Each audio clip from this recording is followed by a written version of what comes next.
Shalom Chavrim, I'm Stephen Ben-Nun. You're watching Ben-Nun Institute of Biblical Research, and this broadcast today, friends, will no doubt air on World Harvest Television Network on DirecTV Channel 367, as well as Israeli News Live.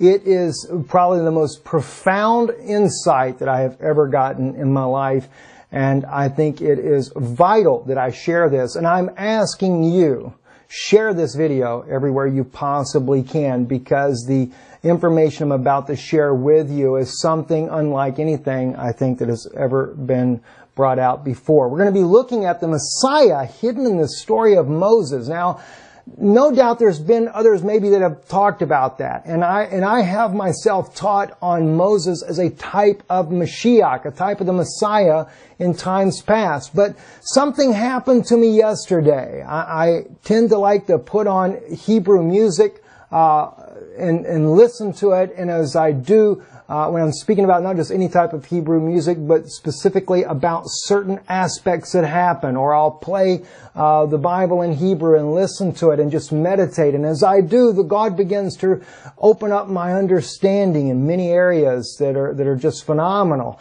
Well, last night, that happened once again. And what I'm about to share with you has just totally blown me away. And it is going back to the birth of Moses. An incredible thing that was sitting there hidden there, that not only Messiah is hidden in this story, but it reveals who the Messiah is.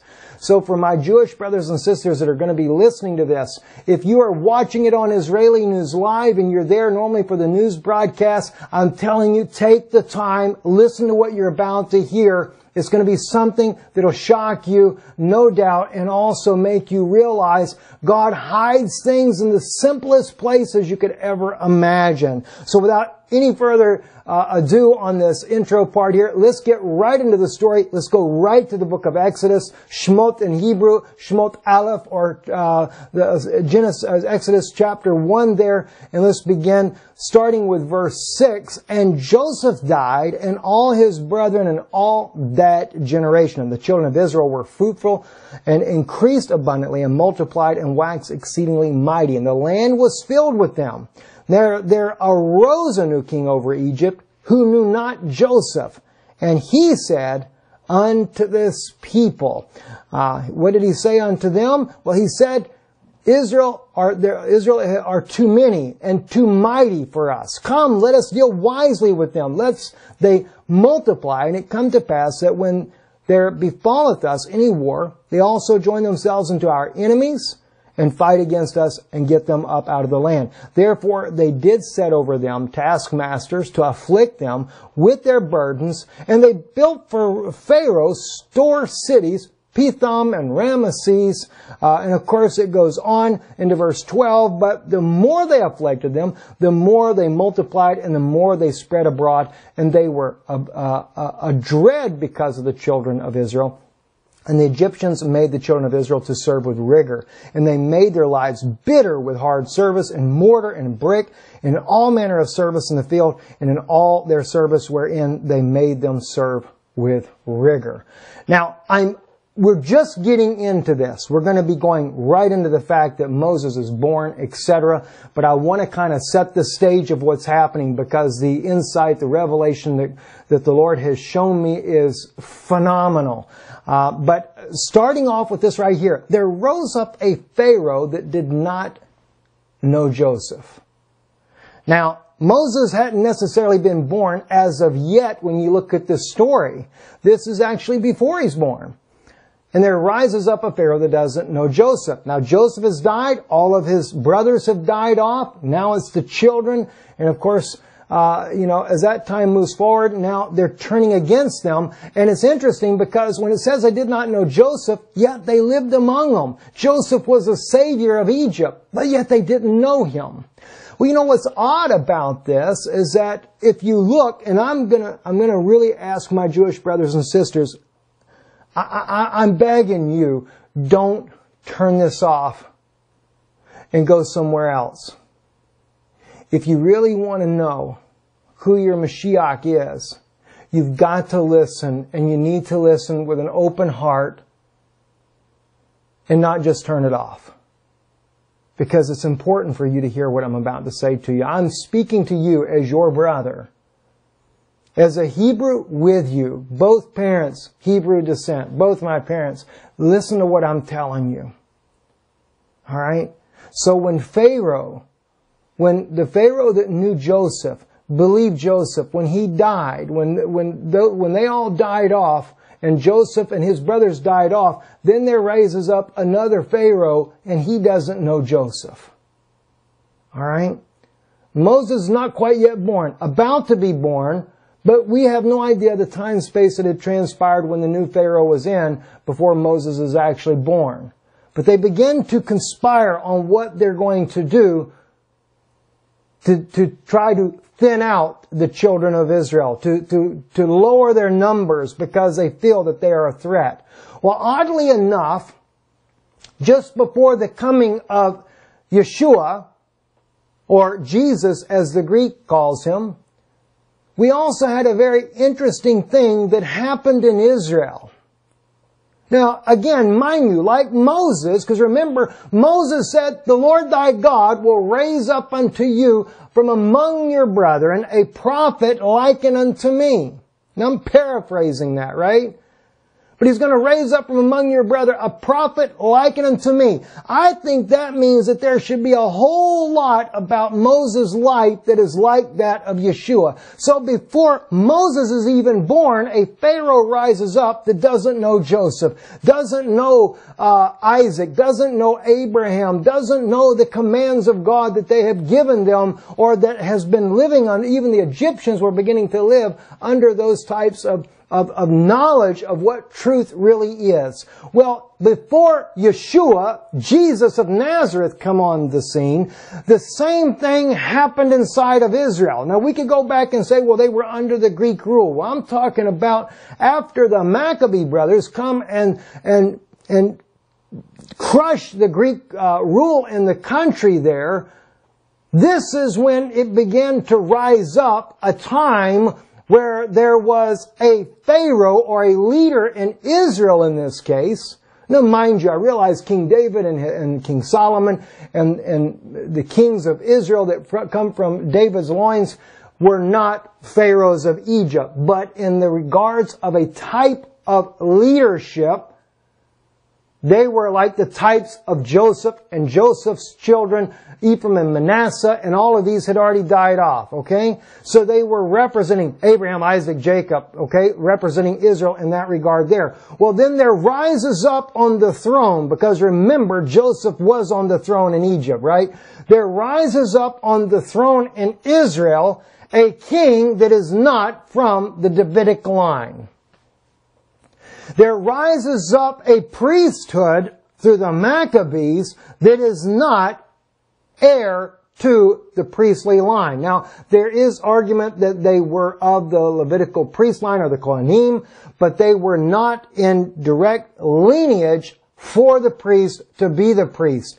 All right, let me share some of that with you here so you understand that. This here is on the Jewish learning, the Hasmonean dynasty. Let's just read a little bit of this, get a picture of this. In 142 BC, Simon, the last survivor of the Maccabee brothers, was recognized as high priest and political leader by his own people. He severed bonds of allegiance to the Syrian rulers, got the Greek garrison out of Jerusalem, and began to mint his own coins, the first ever by a Jewish state. He was succeeded by his son John Hyrcanus, who established the Hasmonean dynasty, which is a term that was introduced in the Talmud. May have been Matthias' family name from his grandfather, Simon Hamonoi, or a designation meaning prince or possibly related to the position of priesthood. Now, taking control of the kingship violated the people's trust because it transgressed Torah. The Bible stipulates in Genesis 49:10 that the kingship should always rest in the tribe of Yehudah. That is the tribe of Judah, Jacob's son. As it did once David's line was established, it was to be separated from the priesthood which comes out of the tribe of Levi from Aaron's descendants, Numbers 3:6-9, to balance the secular and the spiritual. All right? Now, I want to continue on with this. Hasmoneans, though, Kohanim of the tribe of Levi, were not in the line of the priesthood or for the political leadership which they usurped. Okay? Now, the author gives his own interpretation of events here, but I want you to hear this in part at least. What began in glory ended in ignominy. The 9 Hasmonean rulers to be recognized by the Roman Senate engaged in the same political intrigues, self-aggrandizement, and bloodshed as the previous regime. When 2 brothers who were not eligible claimed the kingship, they called on representatives of Rome to arbitrate. Foolishly repeating the mistake of the Hellenized Jews, the contending brothers opened the door of the Roman conquest, which ended their rule when Herod killed the last of them after just 103 years and ended Jewish sovereignty in Israel for almost 2,000 years. The Hasmoneans' early triumph were soon shadowed by their corruption due to the unpopularity of its founder. Hanukkah itself came to be largely ignored within a few decades after its origins, then when Rome's crushing power began to be felt in Palestine. Now, this is what I'm talking about. Just like the Pharaoh that rises up that doesn't know Joseph. Alright? It's not to say that the Pharaoh was not related or in line of the Pharaohs before, and in fact would probably be more in line with that of, in the case here, where you have a family that supposedly is descendants of the Levitical family, but not in line. It was Zadok that was the true last Aaronic Levite. And of course they're forced out, they go down to Qumran, they begin their community down there, from what we can understand in this.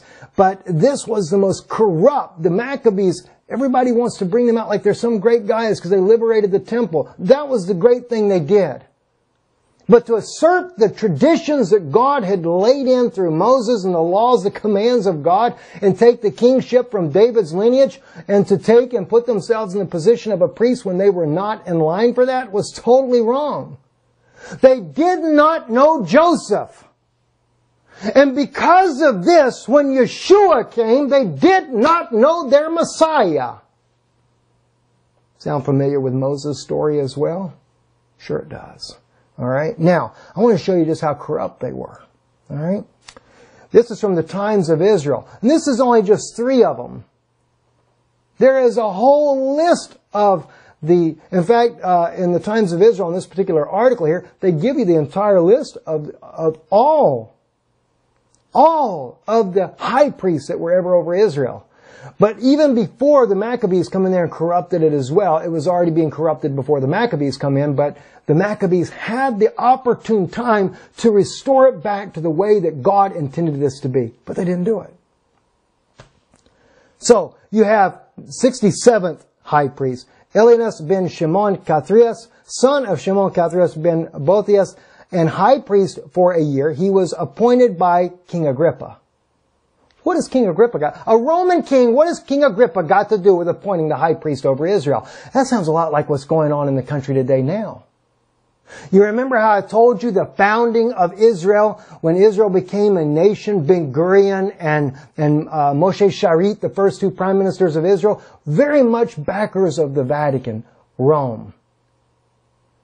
And when Rome and Pope Pius XII wanted to bring about, in 1947, Jerusalem being an international city that would be governed by the UN would protect that city there. And of course, the West Bank was made as a buffer zone to keep the Israelis or the Jews, the Hebrews, out of that area.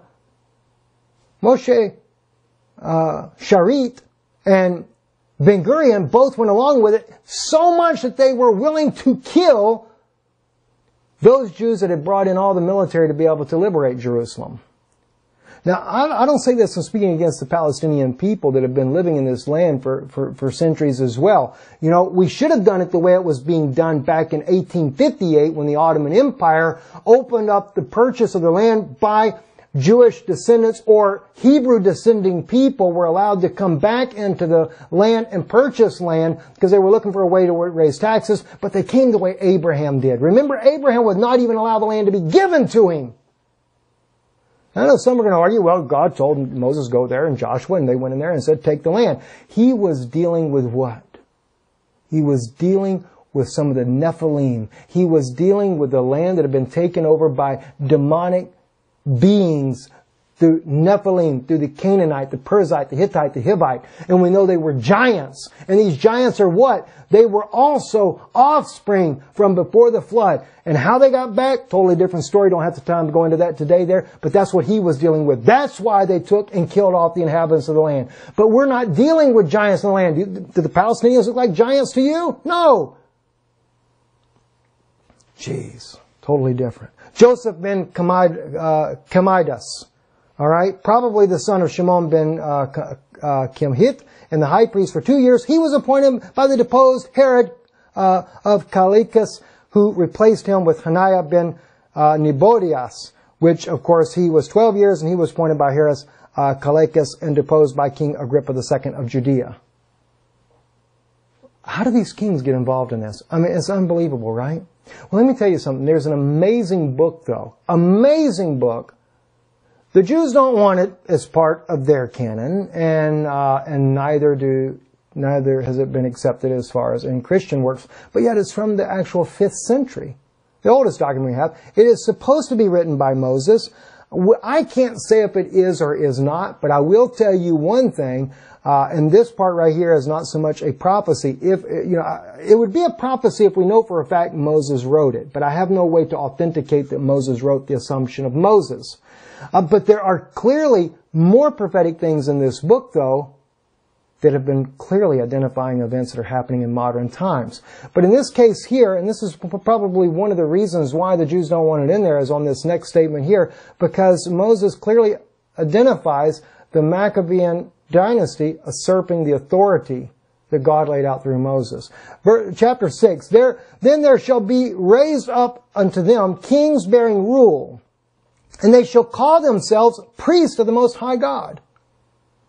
The only time in history of Israel that the king also takes the priest's place was through the Maccabee brothers. That's exactly right. Claimed to be the king and the high priest.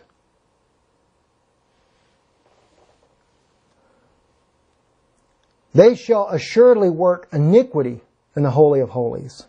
And an insolent king shall succeed them, who will not be of the race of the priests, a man bold and shameless. And he shall judge them as they shall deserve. And he shall cut off their chief men with the sword, and shall destroy them in secret places, so that no one may know where their bodies are. He shall slay the old and the young, and he shall not spare. Then the fear of him shall be bitter unto them and their land, and he shall execute judgments on them as the Egyptians executed upon them. During 30 or 4 years, and he shall punish them, and shall beget children. Succeeding him shall rule for shorter periods, and to their parts cohorts and powerful king of the west shall come, and shall conquer them, and shall take them captive, and burn part of their temple with fire, and shall crucify some around their colony. Sound familiar? Yeah, Yeshua was crucified, and the temple was burnt. That king from the west, well, if you look at Rome on the map from Israel or Jerusalem, it is definitely more west than northwest. It's north of Israel, but west of Israel. So yeah, Titus, the Roman general, when they had had enough. All right, now let's continue on though. Now we're going to back up. We've got to go back to Exodus. We've got to look into this because this is an incredible revelation. Exodus chapter 1. Now we go to verse 15. And the king of Egypt spoke to the Hebrew midwives, of whom the name of one was Shapharah and the name of the other Puah. And he said, when you do the office of a midwife to the Hebrew women, you shall look upon the birth stool. If it be a son, then shall you kill him. But if it be a daughter, then she shall live. But the midwives feared God, and did not do as the king of Egypt commanded them, but saved the men children alive. And the king of Egypt called for the midwives and said unto them, Why have you done this thing and saved the men children alive? And the midwives said unto Pharaoh, Because the Hebrew women are not like the Egyptian women, for they are lively and are delivered ere the midwives come to them. All right, going on to verse 20. And God dealt well with the midwives, and the people multiplied and waxed very mighty. And it came to pass, because the midwives feared God, that He made them houses. And Pharaoh charged all the people, saying, Every son that is born you shall cast into the river, and every daughter you shall save alive. Now, before we go on to chapter 2, got to share this with you. I thought it was incredible. When I've read this so many times, and God made them houses, and we think that that is here on the earth. I don't believe it was on the earth. I believe He made it for them in heaven. Never thought about it like that before, but I think that's what happened. And notice, He cast all the children into the river. Now, on this message here, I won't have time to go into where Moses turns the water to blood, etc. But the turning the water to blood had a lot to do because He threw those children in the river. And let me tell you something, where they were, just like in the days of Yeshua, what was it? There was an order by Herod. He hated the fact that this Yeshua had been born, and he was trying to find him. And so when the wise men came down and everything, what did he do? When they wouldn't tell him where he was, he ordered that all the children from 2 years old and down be destroyed. No wonder why your waters are going to turn to blood again today. Not only did that happen, not only was Egypt trying to kill all the little boys because they wanted to stop and put a stop. Now see, Satan knew there was a deliverer coming. Pharaoh didn't, but Satan did know. And that's why he was trying to kill that anointed child, that Moses. He wanted to get that child. Same with Yeshua. Same with the two witnesses. They have consulted, according to Psalm 83, against thy hidden ones. That's your two witnesses. And what have they done? They have developed vaccines. They have developed abortion and everything else. What is it? Satan trying to find that anointed child, those two boys that are born in this earth today that will be anointed with the spirit of the two witnesses to try to kill them before they could actually do anything. I wonder why they're going to turn the water to blood. All right. Now we're getting into the good part. Let's go on to chapter 2. Sorry I'm reading every bit of this, but there's a reason behind it, okay? So just bear with me. And there went out a man of the house of Levi, and took a wife, a daughter of Levi, and the woman conceived and bore a son. When she saw him, that he was a goodly child, she hid him 3 months.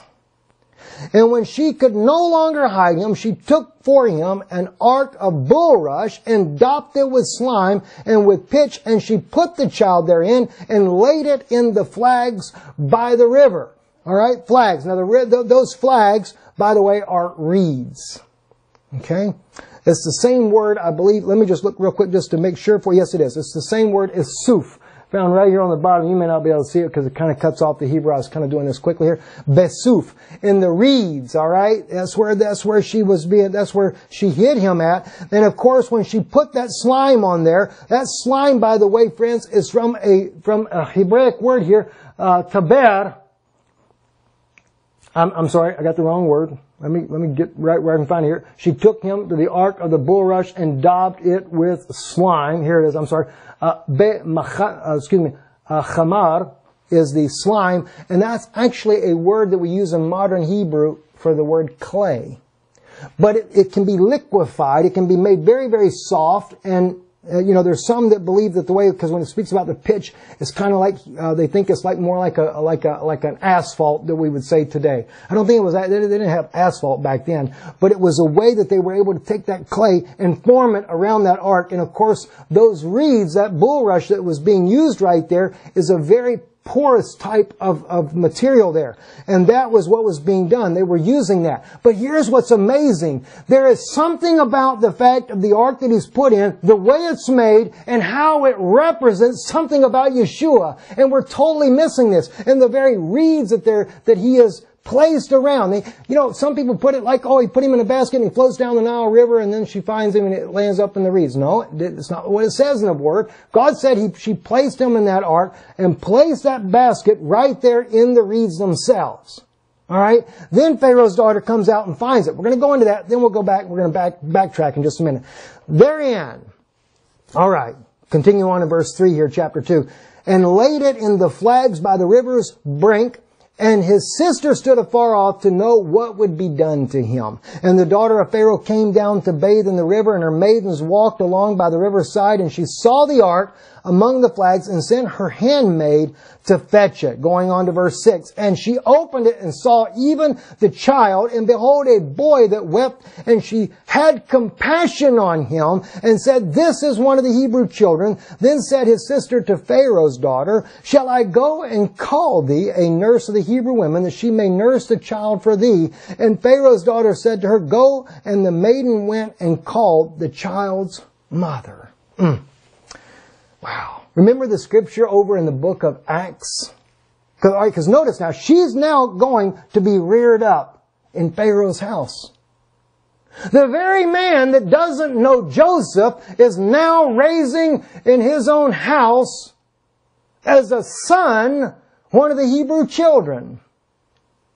Yeshua, who grew up in a modern day Israel 2,000 years ago, when he was growing up in a country that had a false king on the throne and also had a false priesthood. But yet, according to many of the Apocrypha writings, he became a rabbi and was recognized by the rabbinical community as a rabbi, as a teacher. Now, Acts chapter 7 verse 22, Paul writes in there that, And Moses was learned in all the wisdom of the Egyptians and was mighty in words and in deeds. So like Yeshua, he grew up. He was truly among the reeds, right? What do the reeds represent? Do you realize what the reeds represent? Let me just... Okay, Numbers chapter 17. All right. Now, just for a note, I put a note on here. If you're doing King James Version or an NIV or any other type of version of the Bible other than a Hebrew Bible, that would actually be verses 2 and 3 in chapter 17. A little different there. But anyway, it says here, Speak unto the children of Israel, and take of them rods, one of each of the father's house, of all the princes according to their father's house. 12 rods thou shalt write every man's name upon his rod, and thou shalt write Aaron's name upon the rod of Levi, for there shall be one rod of the head of their, for the head of their father's houses. So in other words here, now the word reed and rod is two different words, all right?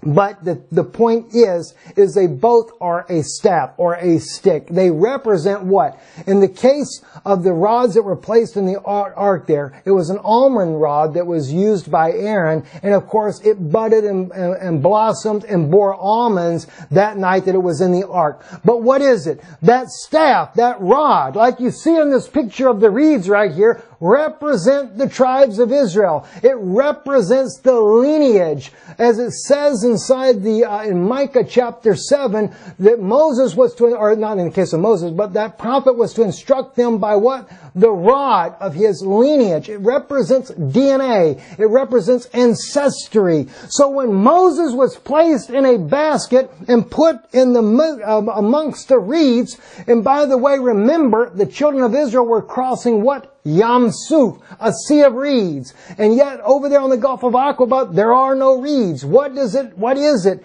They themselves are the sea of reeds.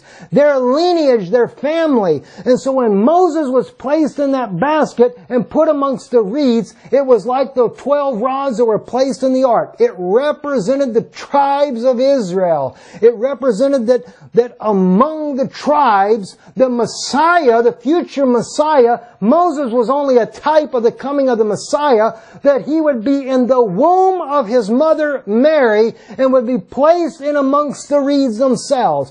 Oh, wow, that was something we didn't think about, was it? All right, let's take a look at this in Genesis chapter 2. What does it say here? Then the Lord God formed man of the dust of the ground and breathed into his nostrils the breath of life, and man became a living soul. Now that was the dust of the earth, right? And what did it say over here in Exodus 2? And when she could no longer hide him, she took him an ark, a bulrush, and daubed it with slime. That word slime right there, chamea, is actually the word for clay. God made man from the earth, the dust of the earth. Okay? Adamah. We just use the word Adamah over here. But over here, it's Bechamea, which is the clay. A softened clay, like God formed man from the dust of the ground. Alright? And what is it? When God had Moses' mother hide him in that basket there, what was she doing? She was taking that basket like the womb of a woman. And when that slime and that pitch was put around that basket, that was showing that the Messiah, that anointed child, in this case was Moses, but it was showing that in the future, in the womb of a clay, of a human being, in this case Mary, that the anointed one would be placed in a basket, and it would be what? In the midst of their people. And that's exactly what we see in that picture right there. It's like the woman. Now that basket, they just make it look like a little old wicker basket. But that was a basket that looked like a clay basket almost, because it had been daubed together with all that clay. And it looked like it was just as if it was a womb of a woman there. And that clay represented mankind, that Moses was placed in that womb. And what happened? When Pharaoh's daughter saw it, is amongst the reeds. Why? Because Yeshua was born amongst the children of Israel. And the very ones that had rejected him, that rejected Moses' people, were now taking him in and adopting him as their own son. Yeshua, when he was born, he also became not a high priest per se, but he was the high priest in reality, but he became a rabbi among them, among a corrupt priesthood. And what did God do with Moses? Yeah, Moses had to flee. Well, so did Yeshua. He had to flee as well. His father was warned by an angel, take the child and go into Egypt and hide there. Alright? And while he was hiding there as a type of Moses, Moses went into what? Pharaoh's house. And what was hidden? They couldn't kill him. And Jesus, where was he hidden? In Egypt. Oh my gosh. When the time come, Moses come out, he was ready to deliver his people. Now he slew an Egyptian. Why? He wasn't the Mashiach. He wasn't that anointed one that God called for the job. But see, what did he do? God had to send him off. He went to the backside of the desert and he had to live there for quite a few years. Another 40 years away, waiting for that time. But when Moses come down, what does he do? Moses delivers the children of Israel with a stick in his hand. How did Christ redeem Israel? On a cross, on a stick. The two sticks that were crossed together, that were tied together like the stick of Ephraim and Judah there. My gosh. I mean, this is the most incredible thing I've ever seen. You know, that's what the ark represented. It represented that the Messiah, the anointed one of Israel, would come in the womb of a woman. Because why? It was daubed with clay. In the reeds amongst his own people. And like it was in the case when Joseph, when it says there at the beginning there rose up a Pharaoh that didn't know Joseph. Just so happened in the time before Jesus was born, there rose up a priesthood that didn't know Moses. Oh, they may have claimed to believe Moses, but if you believe Moses, you would keep his word. That's what Yeshua says too. If you believe me, then keep my word. Be ye hearers, and be ye doers, not just hearers, but doers. And they totally rebelled against Moses' command. And here Yeshua, living in a day with a false priesthood, a false kingship. No wonder why we had Ahab that married Jezebel and brought idolatry from Rome back into Israel. It's the same thing. And a Pharaoh rose up on the throne. They totally forgot that Joseph was a deliverer for their people. And my Jewish brothers and sisters, you are looking for a Mashiach to come. When you can find a Mashiach that fulfills the Word of God in all the types and shadows the way that Yeshua did, you tell me who He is. I've already found Him. Kind of like Philip said to Nathanael, come see a man. We have found the Messiah. Come see a man that told me everything. Maybe I got that kind of twisted up in the words there, but you understand what I'm saying. And he said, could any good thing come out of Nazareth? When he said Jesus of Nazareth, he said, could any good thing come out of Nazareth? He just told him to come on and see. Maybe this is what we need to do. We need to take a closer look at who Yeshua really was.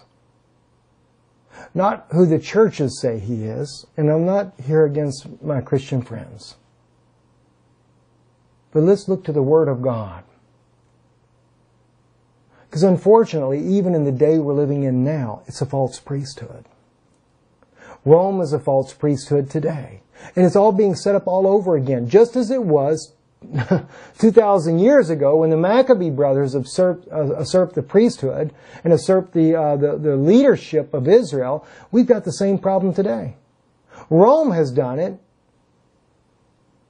An Edomite lineage has come and taken over Rome and called themselves the priest. They no more have a right to be there than the Maccabees did. Maccabees actually probably had more of a right to be there, but they were still being controlled by Rome nonetheless. Jeez. Friends, more could be said there. So much more could be said, but I'll stop for now. I trust this blesses you as much as it did me. And there's much more that I could say, and I just have not said it. But if it is a blessing to you, and you would like to support the work we do here, we do need your support. We need your help in bringing these broadcasts out. There's a lot that's got to be done. We need to go back to Europe here in November, meeting with the Parliament there, to try to bring more exposure to truth. We need to stay fighting that good fight. And your support of this ministry makes that happen. If you're having trouble going on our website on IsraeliNewsLive.org and donating there, you can also mail that to us as well. You can do it to Prague, Czech Republic, just like you see at the end of the video here. You can give there as well. I'll be back there soon, but we've got family there that sends everything that's sent to us here. If you haven't heard from us, it's been delayed. Please forgive me. We are behind. There's so many things we're having to try to take care of here while we're in the United States here. We'll be gone for a short period of time to Europe, coming back again in December. And then again, we have to return back later in the spring to Europe, where I'll be gone for quite some time, once again, depending on how the Lord leads there. We're wanting, though, to really take time and come and meet you guys in person as well. So hopefully we're going to find that time where we can do that. Anyway, we love you. God bless you. Thank you for watching. I'm Stephen Benet with the Institute of Biblical Research. Shalom.